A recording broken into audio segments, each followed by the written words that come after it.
Welcome to Todo Sarap! Today I'm going to show you how to cook tonkatsu or pork cutlet.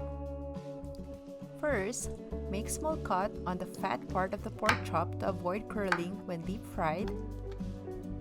Then pound on both sides to tenderize the meat. You can also use the back of your knife to do this. Then season with salt and freshly ground pepper.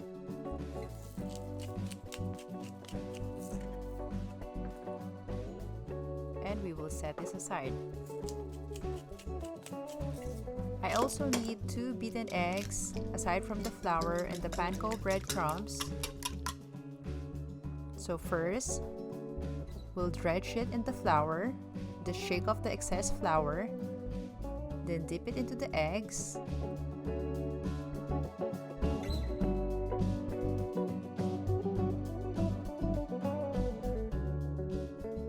And lastly, coat it with the Panko breadcrumbs and put it on the separate plate.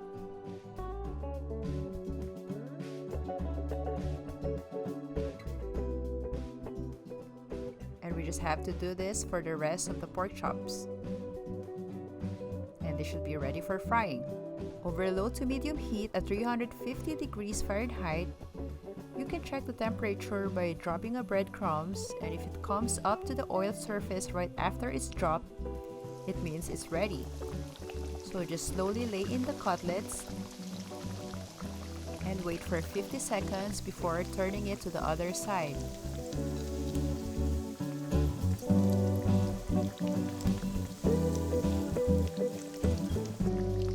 And after 50 seconds, this should be good for our first fry.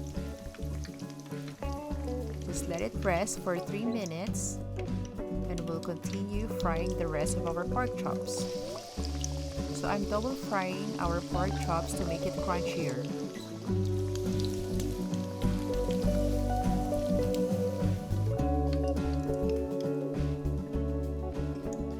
And for our second fry, just keep the temperature at 350 degrees Fahrenheit. Let's put back the pork chops that we fried earlier. And we just have to cook it 1 minute on each side.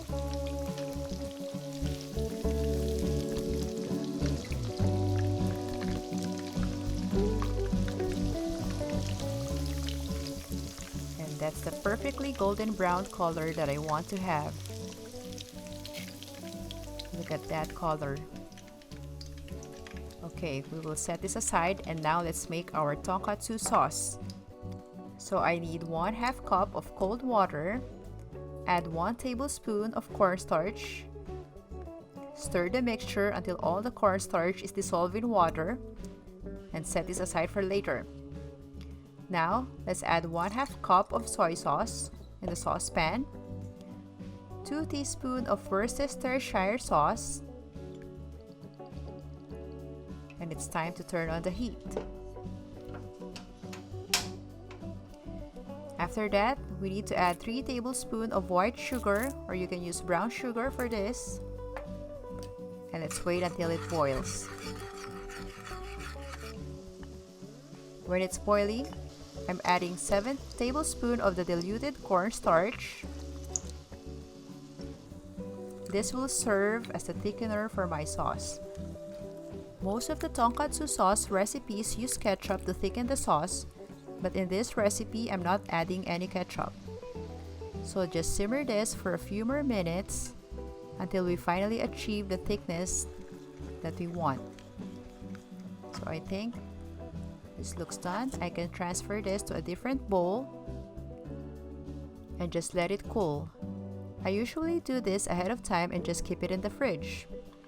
Now let's chop the tonkatsu into serving pieces. Did you hear that crunch? You will understand why tonkatsu is usually served with shredded cabbage on the side when you eat them together. They're just simply perfect with each other. Add some sauce on top. I'm also adding some sesame seeds.